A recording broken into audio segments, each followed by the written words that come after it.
Hi everyone, so today we will be discussing lung capacities and lung volumes, right?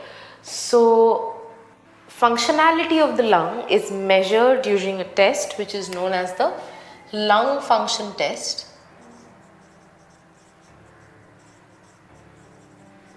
Or spirometry. What spirometry measures is the total amount of air that can be inhaled and exhaled by a patient and measures it against the average that has been decided is healthy for an adult, right? So we have 4 kinds of lung volumes and 4 kinds of lung capacities. The 4 volumes are tidal volume. So tidal volume is the total amount of air that you breathe in or breathe out in any normal cycle of respiration. So if you are breathing normally, the total amount of air that you're breathing in and the total amount of air that you're breathing out would be your tidal volume, which is somewhere around 500 ml, right? So 0.5 liters. Now, after you've taken a normal breath, if you take a forceful breath in using the abdominal muscles, then that becomes the inspiratory reserve volume. The total amount of air that can be breathed in, so the maximum stretch response your lung can generate for a full lung of air, that is known as the inspiratory reserve volume, which is around 2.5 liters. Similarly, after you have given out the tidal volume amount of air, so 500 ml of air you have already breathed out. After that, if you breathe out forcefully, like when we sigh, when we are breathing out and then we go, so that's basically the expiratory reserve volume, which is around 1200 ml, right? So 1200 ml is the max you can breathe out and 2500 ml is the max you can breathe in. This is considered to vary between 2.5 to 3 milliliters. So now, as you can understand, if I consider it to be in whole numbers even, so even if it is 2.5 and this is 1.2, about 1.3 liters of air is still in the lung, correct? Obviously, because the lung will not become airless, so there will be no air. That's not going to happen. That's not a possibility, right? So air will always be there in the lung. That is known as the residual volume of air, right?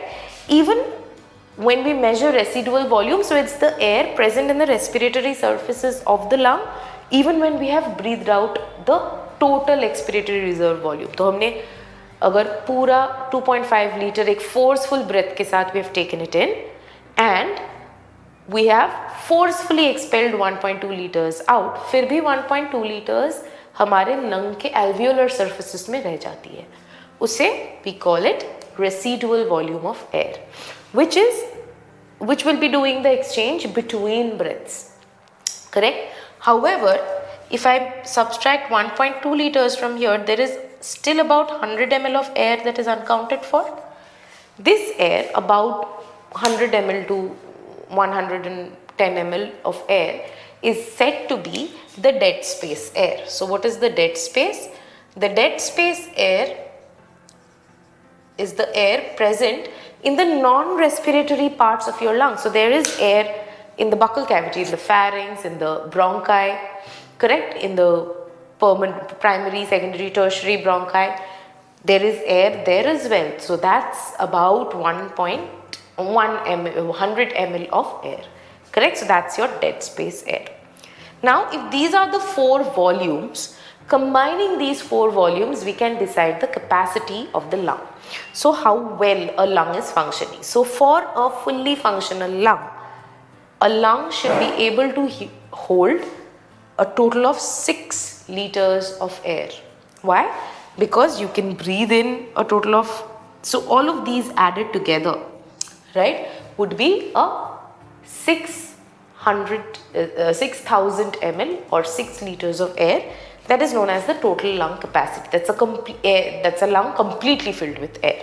Now, inspiratory reserve capacity refers to the total amount of air that can be breathed in with a forceful inspiration. So if you are breathing in forcefully after a normal breath, you should be able to breathe in 500 plus 2.5 liters. So that's 3 liters of air should be in your system, okay, in your lung. Similarly, if you are breathing out forcefully, the total amount of air that should come out is about 1.2 plus 500 ml.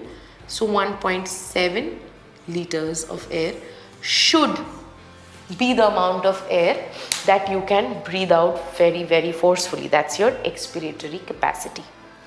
Vital capacity refers to the total amount of air.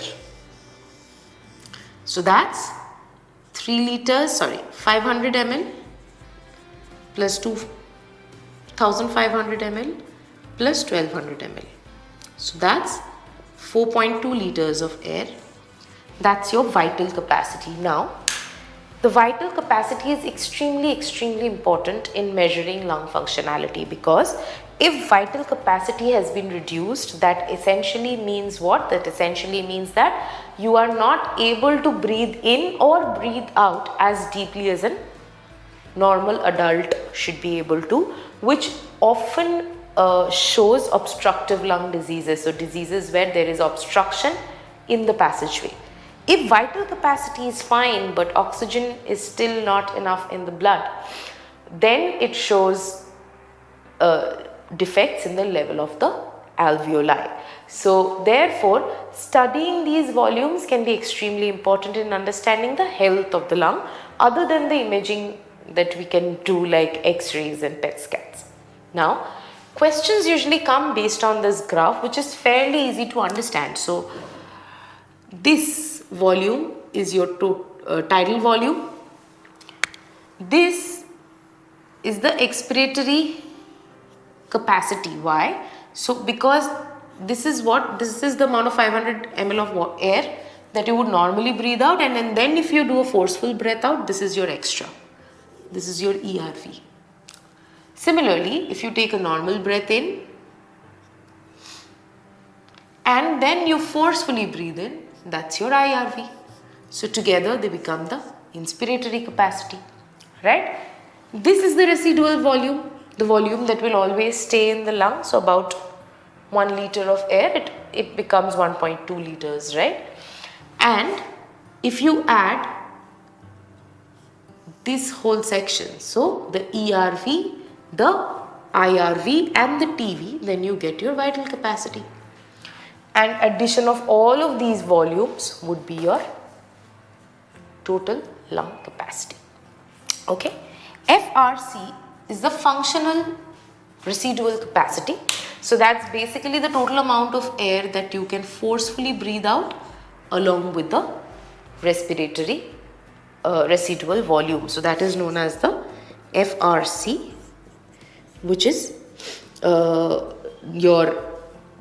that is your ERV, expiratory reserve volume, along with the residual volume. Right? So these are your lung volumes. I hope this much was clear. We will meet again in the next video. Thank you.